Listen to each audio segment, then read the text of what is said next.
تمام مؤمنین سے گزارش ہے کہ اپنے موبائل فون یا تو آف کر لیں یا سائلنٹ پہ لگا لیں تاکہ مجلس میں خلل نہ ہو. محمد وآل محمد بلندر صلوات.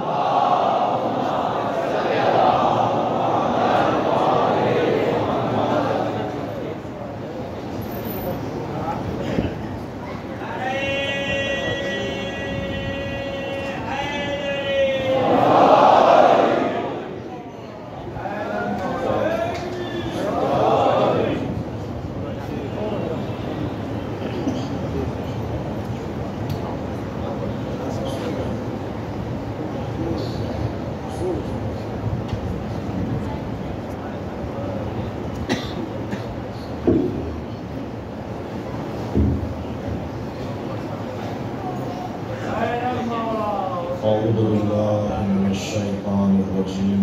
بسم الله الرحمن الرحيم.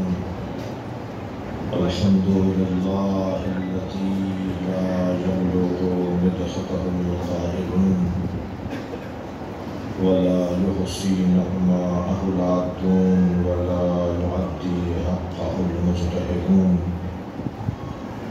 الذي ليس لصفته حد محدود ولا نعت موجود ولا وقت معدود ولا أجل ممدود. فطر الخلائق بقدرته ونشر الرياح برحمته. الصلاة والسلام على الرسول المسدد المصطفى العمجد المحمود الأحمد سيدنا ومولانا ومولى الكونين جد الحسن والحسين معاني أبا القاسم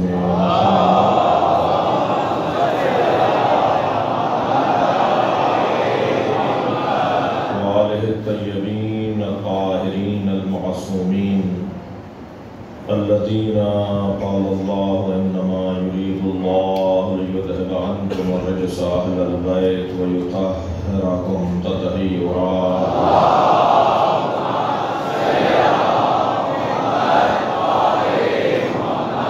ولعنة الله عليهم أجمعين من يوم عداوتهم إلى قيام يوم الدين. أما بعد، قال الحكيم في قرآن الكريم: بسم الله الرحمن الرحيم. الذين يتبعون الرسول النبي الأمي الذي يجدونه مكتوبا عندهم في التوراة والإنجيل يأمرهم بالمعروف وينهاهم عن المنكر ويحل لهم الطيبات ويحرم عنهم الخبائث ويضع عنهم إصرهم والأغلال التي كانت عليهم. والذين آمنوا به وعذروه ونصروه واتبعوا نور الذي أنزل معه أولئك هم المفلحون. صلوات.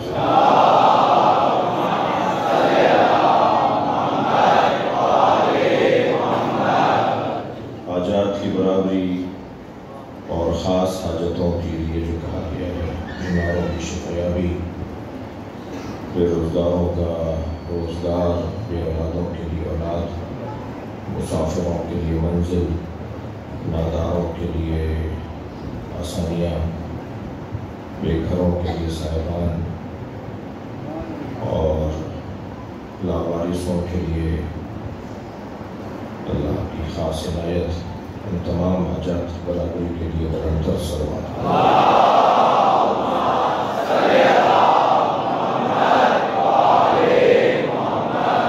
سورہ مبارکہ اعراف کی 157ویں آیت.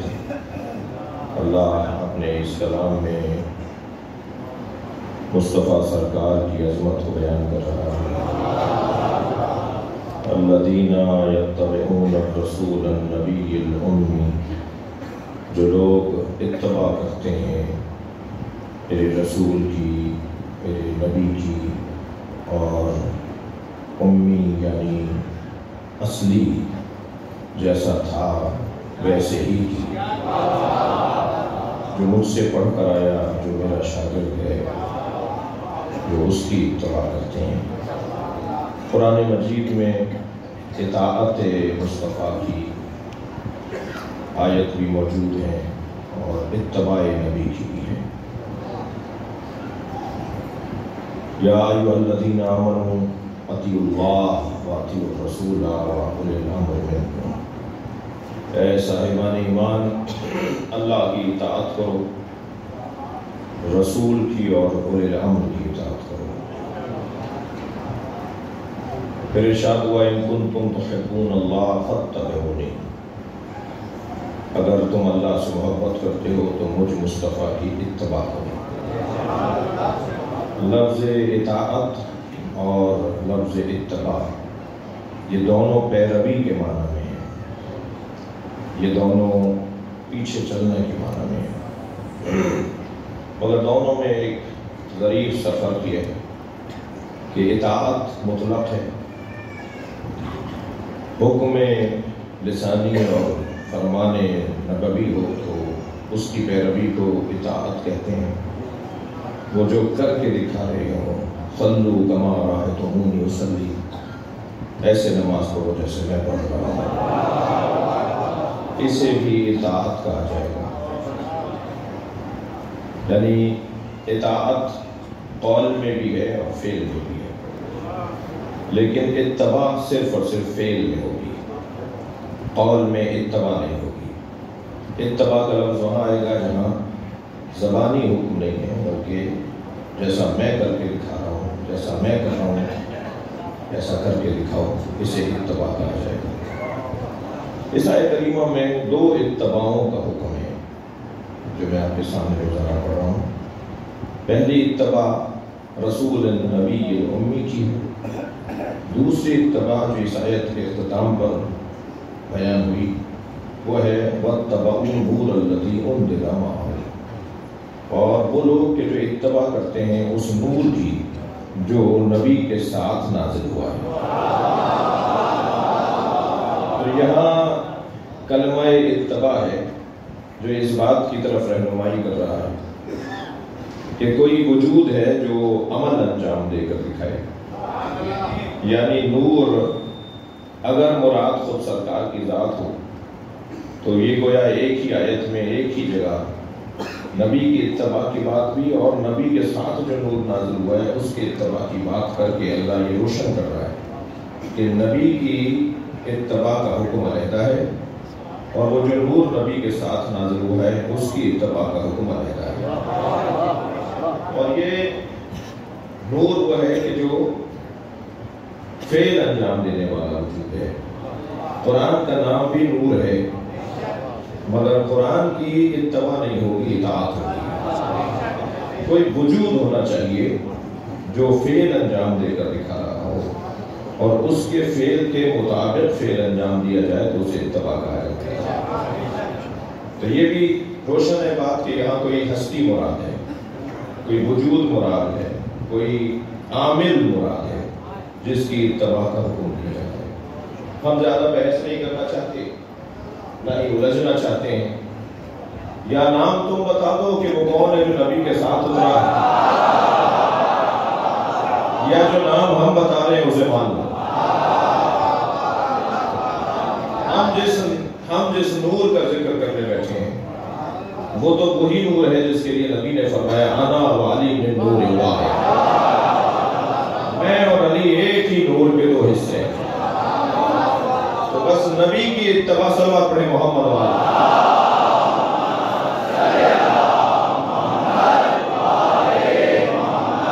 نبی کی اتباع اور نبی کے ساتھ نازل ہونے والے نور کی اتباع حکم الہی ہے۔ یاد رہے اللہ اس کی اتباع کا حکم نہیں دے گا جس کی زندگی میں ایک لمحہ بھی معصیت کا آتا ہو۔ اس لیے کہ ایک جانب حکم یہ ہے کہ خبردار میرے حکم اور میرے امر سے اور معروف سے دور نہ ہونا، دوسری جانب اتباع اس کی کروائی جا رہی ہے جس کی زندگی میں کوئی ایک لمحہ گزر رکھتا ہو جو قابل عمل نہ ہو۔ تو میں میں لفظ بہتر کر کے کہہ دوں کہ اتباع نبی کی ہو یا نبی کے ساتھ نازل ہونے والے نور کی ہو، ان دونوں ہستیوں کو معصوم ماننا ضروری ہے، ورنہ اتباع مجاز ہی نہیں ہے، جائز ہی نہیں ہے، ٹھیک ہی نہیں ہے۔ مطلقاً اللہ اگر حکم دے رہا ہے کہ ان کی اتباع کرو تو اس کا مطلب یہ ہے کہ ان پر اللہ کا خاص نگاہ خاص ہے اللہ کی، اور اللہ ان کی حفاظت کرتا ہے۔ اللہ کی حفاظت کا دوسرا نام عصمت ہے۔ عزیزان گرامی، عصمت جہاں عظمت نبی والے نبی ہے وہاں ہماری ضرورت بھی ہے۔ اگر عصمت اہل بیت کے قائل ہم نہیں ہوں گے تو پھر یہ یقین نہیں رہ پائے گا کہ جیسا دین تھا ویسا ہی رہا۔ دین جیسا تھا ویسے ہی رہنے کے لیے امین ہاتھوں کی ضرورت ہے، اور وہ جو امانت ہے ہاتھوں کی اسی کو عصمت کہا جاتا ہے۔ میں ایک فورم پر بیٹھا تھا، ایک مفتی صاحب مجھ سے کہنے لگے کہ آپ اہل بیت کی عصمت کے قائل ہیں۔ ابھی پچھلے دنوں جو آپ نے پاکستان میں دیکھا کہ کیا ہوا، کہا جی محفوظ عن الخطا تو ہے بی بی مگر معصومہ نہیں ہے۔ میں ان سے کہتا ہوں کہ ذرا اپنے علمی خطوط کو بہتر کرو۔ جو محفوظ عن الخطا ہو اس کی شدت حفاظت کو ہی عصمت کہا جاتا ہے۔ جی عملی دنیا میں کوئی فرق نہیں ہے، اصطلاحوں میں فرق ضرور علماء نے اور علماء علم کا نام نے بیان کیا ہے، مگر عملی دنیا میں کوئی فرق نہیں ہے۔ معصوم کہیں یا محفوظ عن الخطا کہیں، عمل میں دونوں میں کوئی فرق نہیں ہے۔ معصوم بھی محفوظ عن الخطا ہوتا ہے اور محفوظ عن الخطا بھی محفوظ عن الخطا ہوتا ہے۔ جس کی زندگی میں خطا نہ ہو تو بھائی یا صبح کی بات تمہاری صحیح ہے یا شام کی صحیح ہے۔ تم صبح کو کہہ رہے تھے کہ بی بی خطا پر تھی، شام کو کہہ رہے ہو محفوظ عن الخطا ہے، تو پہلے طے کر لو کہ تمہارا نظریہ کیا ہے۔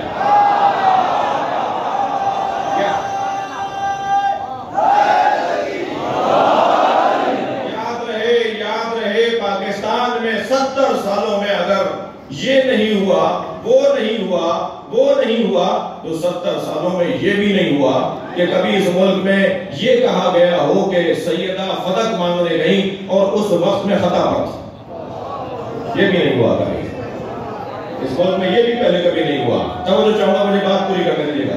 یہ بھی نہیں ہوا پہلے کبھی۔ میں تو یہاں بھی اللہ کا شکر ادا کرتا ہوں کہ 70 سالوں تک کہتے رہے کہ یہ واقعہ گھڑا ہوا ہے۔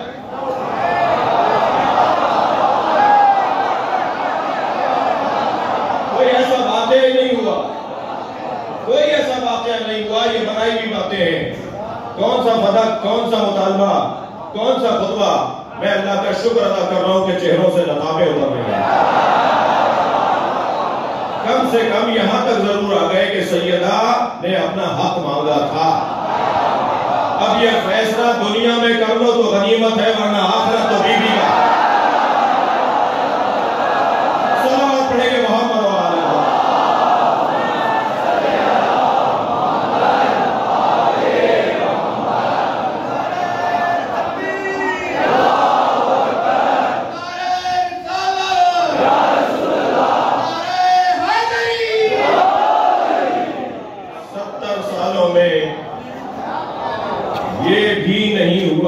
سیاست فلاں زندہ باد کا نعرہ لگا۔ 70 سالوں میں بہت کچھ نہیں ہوا۔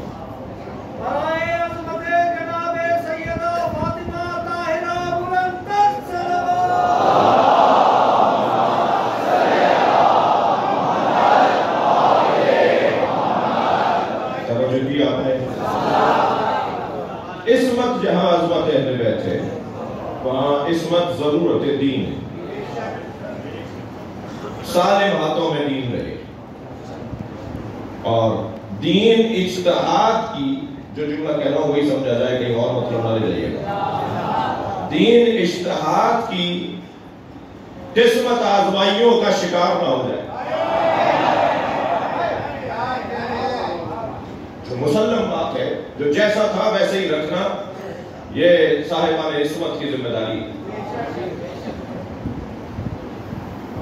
اتباع رسول کی، اتباع اس نور کی کہ جو نبی کے ساتھ رہا ہے۔ عزیزان گرامی، یہ قرآن بغیر مصطفیٰ کے وجود نہیں کرتا. قرآن بغیر سرکار دو جہاں کے وجود نہیں کرتا. میں اپنے لفظوں کو روشن کروں. اللہ جب اپنے علم کو کاغذوں پر اتارتا ہے تو اسے قرآن نام دیتا ہے.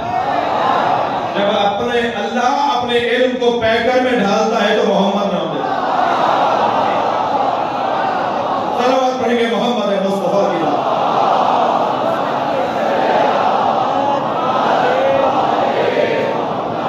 حقیقت محمدیہ ہی حقیقت قرآنیہ. قرآن اور سرکار دو وجود نہیں ہیں، ایک ہی وجود کے دو جلوے ہیں. اور جب یہ طے ہو گیا کہ قرآن حقیقت قرآنی اور حقیقت محمدیہ ایک ہی وجود کے دو جلوے ہیں، تو آپ مولا علی کی ایک تفسیر سنیے. سورہ مبارکہ بقرہ کی آیت کریمہ جو اکثر شاید سب کو یاد بھی ہو. ان کنتم فی ریب مما نزلنا علی عبدنا فَأْتُوا بِسُورَةٍ مِّن مِّثْلِهِ فَأْتُوا بِسُورَةٍ مِّثْلِهِ. اگر تم ان کنتم فی ریب، اگر تم کسی شک میں ہو جو ہم نے اپنے عبد پر نازل کیا اس قرآن کے بارے میں، تو ترجمہ کیا کیا جاتا ہے؟ پھر ایک اس جیسا سورہ لکھ کر لے آؤ. میرے مولا علی فرماتے ہیں، دلتا چاہوں گا، میرے مولا علی فرماتے ہیں یہ جو فَأْتُوا بِسُورَةٍ مِّن مِّثْلِهِ ہے، پھر ایک ایسا سورہ لکھ کر لے آؤ، اس سے مراد سورہ قرآنی نہیں ہے، بلکہ اللہ ارشاد فرما رہا ہے ان کنتم فی ریب مما نزلنا علی عبدنا. اگر تم شک میں ہو کہ یہ جو اللہ نے اپنے عبد پر نازل کیا اس کے بارے میں شک میں ہو تو میرے محمد جیسا کوئی بندہ لے آؤ.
کسی کے بگڑے ہوئے نام نہ رکھو، اور خبردار ایک دوسرے کو ایسے آوازیں نہ لگاؤ، اور آپ خبردار میرے نبی کی طرف اخلاقیات بیان ہو رہے ہیں، شریعت کے احکامات بیان ہو رہے ہیں، جی ذاتی امور کو کی اصلاح کی جا رہی ہے، ہزاروں کی تعداد میں نصیحتیں ہیں، مگر اس آیت میں اللہ کیا کہہ رہا ہے؟ انما اعظکم بواحدہ، میں تمہیں صرف ایک نصیحت کرتا ہوں، اور اللہ بھی نہیں، قل تم کہہ دو۔ اللہ اپنے نبی سے کہہ رہا ہے تم کہہ دو، اور نبی بھی کہہ رہے ہیں تم کہہ دو۔ یہ ہے دیانت اور عصمت مصطفیٰ کہ اللہ نے قرآن کا حصہ اگر قل بنا دیا تو یہ بھی قل بولیں گے، میں قاف اور لام بھی کم نہیں کروں گا، جبکہ یہ مجھ سے کہا تھا اللہ نے تو کچھ نبی سے کہا تھا قل تم کہہ دو، تو پھر آگے آپ اس کے بعد والی آیت کو بیان کر دیتے، لیکن جہاں قل کہا وہاں قل کہا۔ اگر نبی اپنی حدیث کو آیت کہہ دیتے اور آیت کو حدیث کہہ دیتے تو آپ میں مجھ میں جرأت تھی کہ ہم کہتے کہ یہ آیت نہیں ہے یہ حدیث ہے، اور یہ حدیث نہیں ہے یہ آیت ہے؟ جو نبی کہتے ہیں وہی اللہ کا کلام۔ جب ایک آیت میں اللہ نے کہہ دیا وما ينطق عن الهوى، میرا نبی تو بات ہی نہیں کرتا اپنی طرف سے، ان هو الا وحی یوحی، اگر بولتا ہے تو وحی الہی کے مطابق بولتا ہے، تو سرکار کی حدیثیں بھی تو وحی کے مطابق ہیں۔ تو نبی اپنے اقوال کو آیت کہہ دیتے اور آیت کو اپنے اقوال میں ڈال دیتے، لیکن نہیں عزیزان گرامی، نبی نے کہا یہ اللہ کا قول، نبی نے کہا یہ میرا قول ہے، دونوں نظارت پروردگار ہیں، دونوں اللہ کی نگاہ میں، مگر آیت کو آیت رکھا، حدیث کو حدیث رکھا۔ عزیزان گرامی، جو اپنے عمل میں اتنا عادل ہو کہ وہ ایک قاف اور لام بھی اپنی طرف سے کم اور زیادہ نہ کر رہا، وہ نظام الہی کے اندر کیسے خلل آنے دے گا؟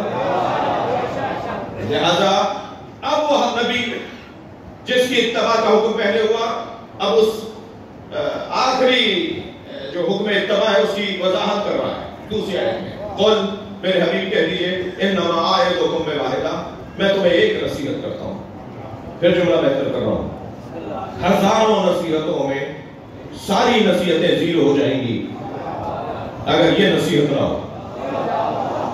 یہ وہ اصلی نصیحت ہے کہ اسے اگر پکڑ لیا تو پھر ہزاروں نصیحتیں کام آئیں گی۔ پہلے ذرا اپنا شناختی کارڈ تو ٹھیک کرو، پہلے اپنی شناخت روشن کرو۔ زیرو زیرو زیرو لگاتے چلیے کہ 200 لکھ دیجیے، زیرو سارے زیرو، زیرو جمع زیرو، اور جب ہزاروں زیرو کے آگے ایک لگا دیں گے تو ان سارے زیرو کی قیمت بن جائے گی۔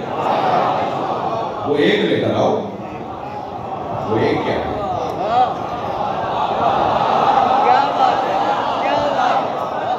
تم نے نمازیں پڑھی، روزے رکھے، حج کیا، زکات دی، اخلاقیات بہتر کر لیے، آدمی بن گئے، یہ سارے زیرو ہیں اگر اس میں آگے ایک نہ لگے، بس اس ایک کی تلاش ہے۔ قل ہے میرے حبیب کہہ دیجئے انما اعظکم بواحدہ، میں تمہیں ایک نصیحت کرتا ہوں، ان تقوموا للہ مثنی وفرادا، اس ایک نصیحت کے لیے ہمیشہ کوشش کرنا، اکیلے رہ کر یا مل کر۔ انما اعظکم بواحدہ ان تقوموا للہ، اس ایک نصیحت کے لیے، ایک نصیحت کے لیے قیام کرنا، علیحدہ علیحدہ یا مل کر، مثنی اور فرادا، مل کر جمع ہو کر، مل کر یا علیحدہ رہ کر۔ وما بصاحبکم من جنۃ، اور یہ ذہن میں رہے کہ تمہارا صاحب یعنی ہمارا رسول مجنون نہیں ہے۔ آیت آگے بڑھ رہی ہے، وما بصاحبکم من جنۃ، یہ ذہن میں رہے کہ تمہارا صاحب یعنی ہمارا رسول، یہ جو تمہیں کہہ رہا ہے یہ مجنون نہیں ہے، یہ جذبات کا شکار نہیں ہے، یہ محبت میں مبتلا نہیں ہے، یہ عشق کا مارا نہیں ہے، معاذ اللہ اس کے ذہن مبارک پر کوئی اثر نہیں ہے۔ وما بصاحبکم من جنۃ ان هو الا نذیر لکم، یہ ہے تو بس تمہیں سمجھانے والا، اس کا کام بس اور بس تمہیں سمجھانا ہے۔ انما اعظکم بواحدہ، ایک نصیحت کر رہا ہوں یا اللہ، وہ نصیحت کیا ہے؟ میرے معصوم امام نے ایک مرتبہ ارشاد فرمایا انما اعظکم بولایت علی، اللہ حکم دے رہا ہے میں تمہیں ولایت علی کی نصیحت کرتا ہوں۔ اس نصیحت کے لیے قیام کرو، چاہے مجمع کی صورت میں یا اکیلے اکیلا۔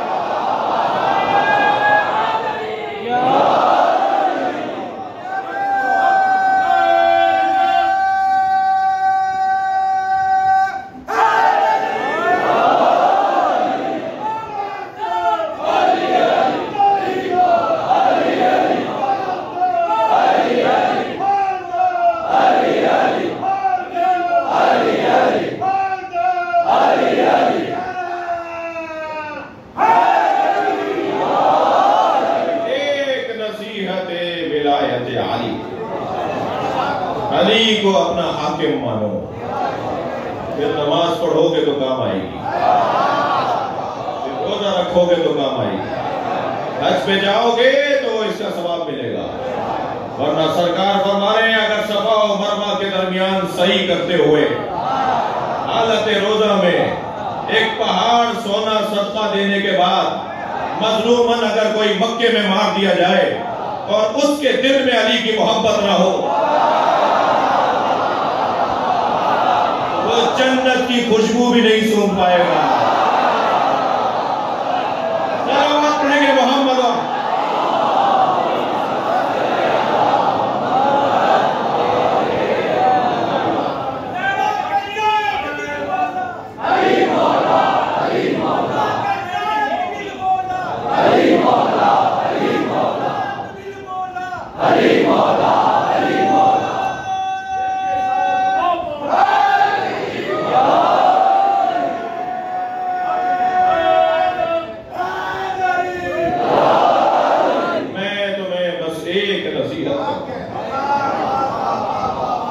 نصیحت ہے محبت علی، نصیحت ہے ولایت علی، اس کو اپنا لو، باقی تمہارے سارے کام سیدھے ہو جائیں گے۔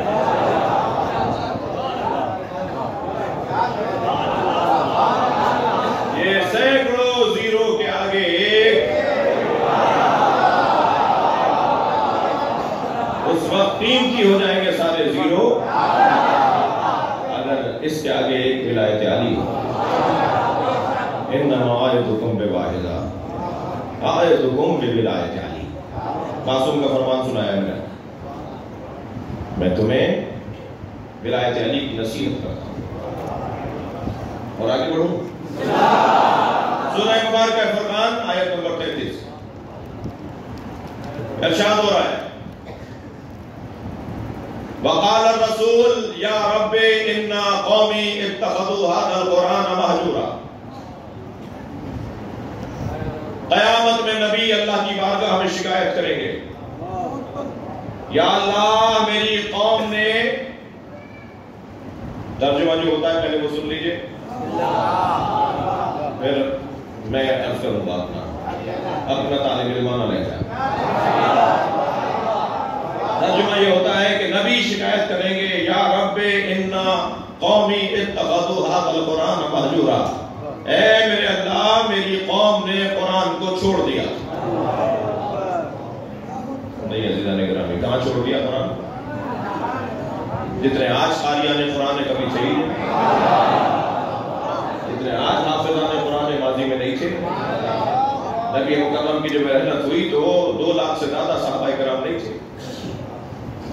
اور سب صحابہ کرام حافظان قرآن مان بھی لیے جائیں، بڑا مقام ان کی، بڑی عزت ہے ان کی، اللہ نے انہیں عزت دی ہے۔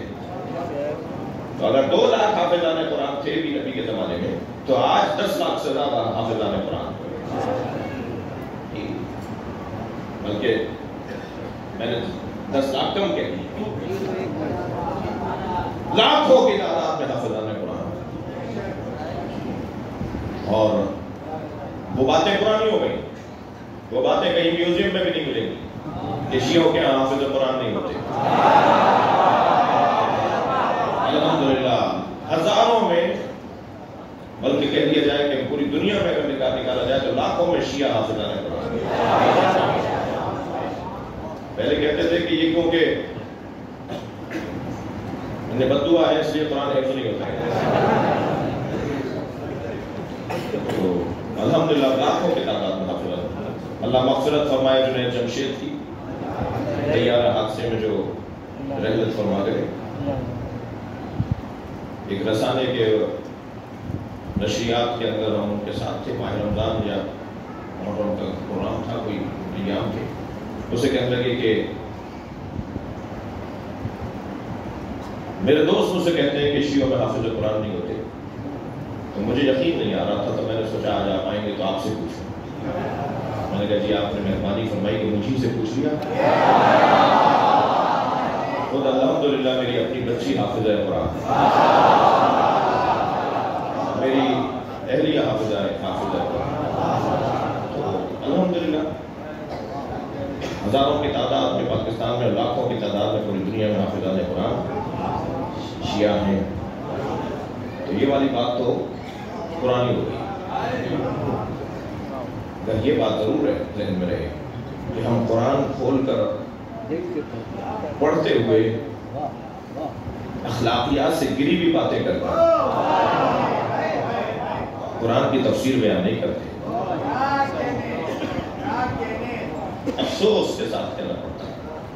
ہزاروں دینی طالب علموں کے استاد جب تفسیر قرآن بیان کرتے ہوئے نقلیں اتارے، رقیق اور جنسی اور اخلاقیات سے گری بھی مثالیں دے، اور پھر کہے کہ شیعہ علماء قرآن ایسے پڑھتے ہیں اور خود اچھا پڑھ کے دکھائے۔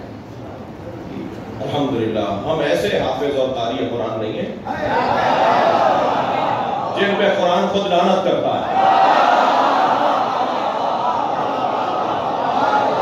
ربا تال القرآن، حدیث سنا رہا ہوں، کتنے ہی قاریان قرآن اور تلاوت قرآن کرنے والے ہیں، ربا تال القرآن والقرآن یلعنہ، کتنے ہی قاریان قرآن ہیں جن پر خود قرآن لعنت کرتا ہے۔ الحمدللہ میں نے کل کی مجلس میں بھی سندھ کی ثقافت اور قرآن کے بارے میں ایک جملہ کہا تھا،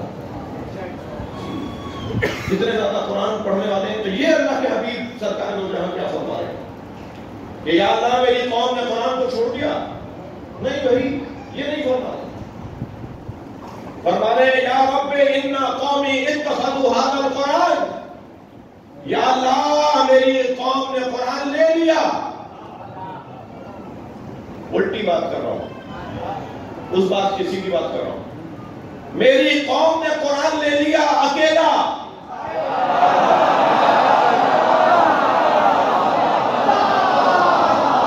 یا رب ان قومی اتخذوا ھذا القرآن مہجورا، میری قوم نے قرآن اکیلا لے لیا، میں نے اکیلا دیا نہیں تھا۔ سلام پڑھیں عظمت اہل بیت۔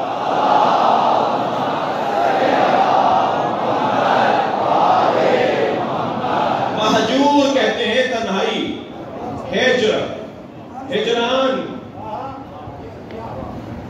تنہائی، یہ عربی کا لفظ ہے جو شاعر غزلوں میں استعمال کرتے ہیں، یہ غزلوں میں استعمال ہوتا ہے تنہائی، ہجر، ہجر یار، ہجر یار، یہ لفظ استعمال ہوتا ہے، یہ وہ والا لفظ ہے کہ میری قوم نے قرآن کو لے لیا تنہا، میں نے تنہا نہیں لیا تھا، میں نے تو کہا تھا علی مع القرآن، القرآن مع علی، علی قرآن کے ساتھ ہے، قرآن علی کے ساتھ ہے، میں نے تو قرآن علی کے ساتھ دیا تھا، انہوں نے اکیلا قرآن لے لیا۔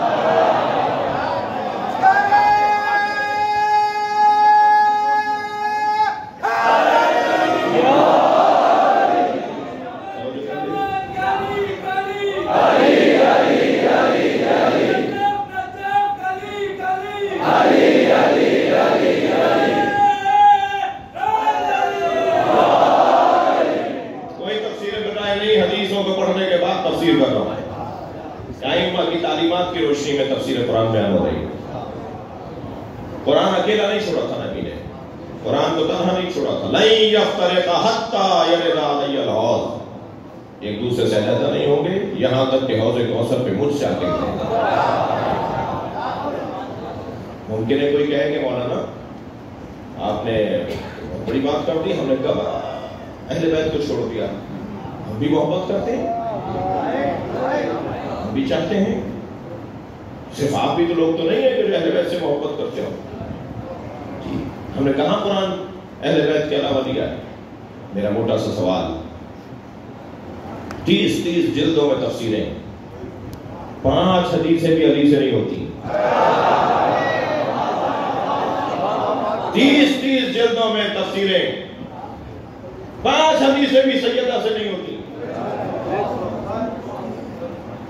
لمبی لمبی مطول تفسیریں جو بڑے کارنامے ہیں علمی دنیا میں، مگر 5 حدیثیں بھی امام حسن اور امام حسین سے نہیں ہوتی، تو پھر کہاں قرآن کی تفسیر تم نے اہل بیت سے لی؟ میں مناظرہ نہیں پڑھ رہا، ورنہ میں جاتا کہ جن سے آپ نے تفسیر لی ہے ان کا حال تو رضی اللہ تعالیٰ عنہ نہیں تھا۔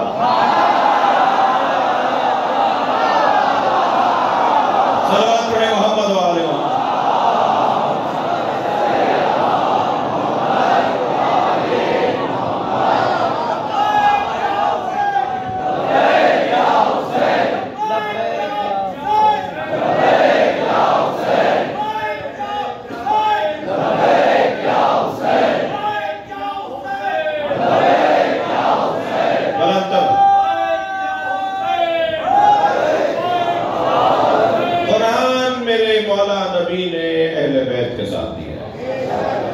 اور مولا علی کے بغیر قرآن سمجھنا نبی نہیں چاہتے۔ قرآن وہ لوگ کہ جو علی تمہیں دے، لہذا پوری حکومتوں کی طرف سے دینی مدارس کی تشکیل اور تعمیر اور تاسیس، اور اس میں قرآن کی تفسیر بیان ہو رہی ہے۔ میں تاریخ کی بات کر رہا ہوں کہ میرے دور کے ایک بہت معتبر ایک متقن شخصیت وہ یہ کہتی ہوئی نظر آتی ہے، ہم نے اہل بیت کے ساتھ ظلم کیا، ہمارے مدرسوں میں اہل بیت کی عظمت نہیں پڑھائی جاتی، ہمارے مدرسوں میں موضوع ہی نہیں ہے کہ اہل بیت کی فضیلت کیا ہے۔ جب میں نے اہل بیت کی عظمت پر کتاب لکھنا چاہی تو مجھے اپنے ہاں کتاب ہی نہیں مل رہی تھی، میں نے طے کیا ہوا تھا کہ کسی شیعہ کتاب کا حوالہ نہیں دوں گا اپنی کتاب میں، اور صرف غیر شیعہ کتابوں کا حوالہ دوں گا۔ تو مجھے 3 سال لگ گئے کتاب لکھنے میں، ڈھونڈ کر روایات لا رہا تھا، باقاعدہ بغیر اہل بیت کے قرآن سمجھا جا رہا ہے۔ جانے گرامی، یقین جانیے آج بھی اگر مسلمان متوجہ نہیں ہوا تو آگے اور تاریکیاں، آپ کا کام تو اذان دینا ہے، آپ کی عزاداری کے ذریعے اذان دیتے رہیے۔ یہ عزائے سید الشہداء اہل بیت کی ولایت کی طرف اذان ہے،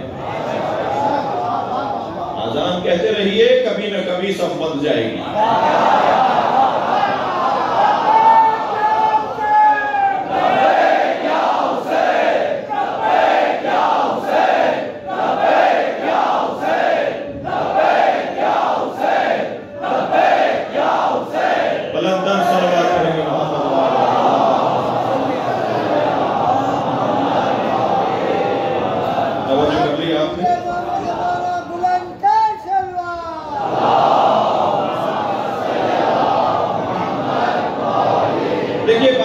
سمجھتے ہیں کہ وہ سمجھ رہے ہیں، مگر وہ سمجھتے نہیں ہیں۔ یہ تو ان پر جب کھلے گا جب آنکھوں کے سامنے سے حجاب ہٹے گا۔ الناس ینامو، لوگ سو رہے، اذا ماتوا انتبہوا، جب مریں گے تب اٹھیں۔